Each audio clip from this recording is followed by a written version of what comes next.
There we go. So, Saturday is your kickboxing debut. Yeah, that's about right. How long have you been doing kickboxing for?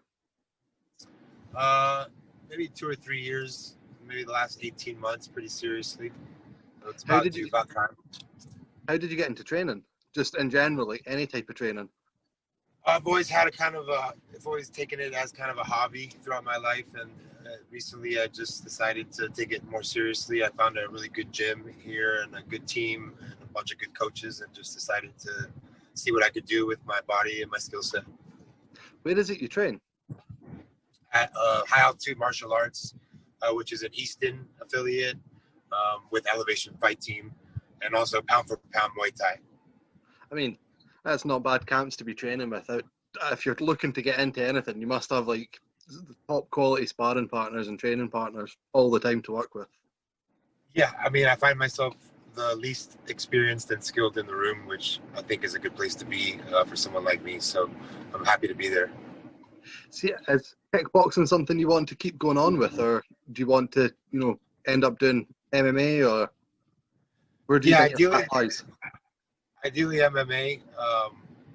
Sparta had this opening, and I think my opponent is very skilled and someone that would be a good test for me, and I think that was part of the reason that they scheduled the matchup. But ideally, the next match or shortly after this one will be MMA, and definitely MMA is where I want to be and where I want to stay.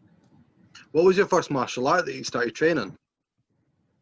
Well, if you count the karate that we all did as kids, I would say some Taekwondo maybe in the 80s or 90s. But really, jiu-jitsu was my first martial art, maybe back in 2010 or 2012, just trying it out for fun, and I stuck with that on and off, and it's still my passion now. But kickboxing and striking and wrestling, and all the different aspects of MMA are starting to creep their way into my wheelhouse and my areas of my brain that I am starting to enjoy. What belt are you in jiu-jitsu? I got a blue belt last year after placing pretty well at a Fight to Win tournament here locally. And unfortunately, when you start training MMA, you kind of stop putting the gi on sometimes because you have to train other things. So I haven't made it past that. Well, I was looking at the little information I could get before getting your interview. I did find that you're a relative late starter in terms of, making your debut. Is that something you really want to push on and, take inspiration from other guys, such as like Randy Couture and people that started late in their career yet still got to the top of the game? Is that something that you're looking to do, or is it just trying your feet in the now? I think that, it could go either way. A lot of the people who started younger at this age, their body's worn down and maybe their mind is worn down. And I feel like I'm a kid still. I feel young. My body's young. My mind is young. I'm in good spirits. I think that I might have an advantage, if anything, having been through some real life experiences before starting my career path. I mean, one thing that you do have as well is a lot of the young guys that start at, 18, 19-year-old, by the time they get to, even early 30s, they've taken some amount of damage. They've, their head left, right and centre. You'll be going in there, age-wise, you'll be a bit older, but in terms of body, you've not taken the same amount of damage as them.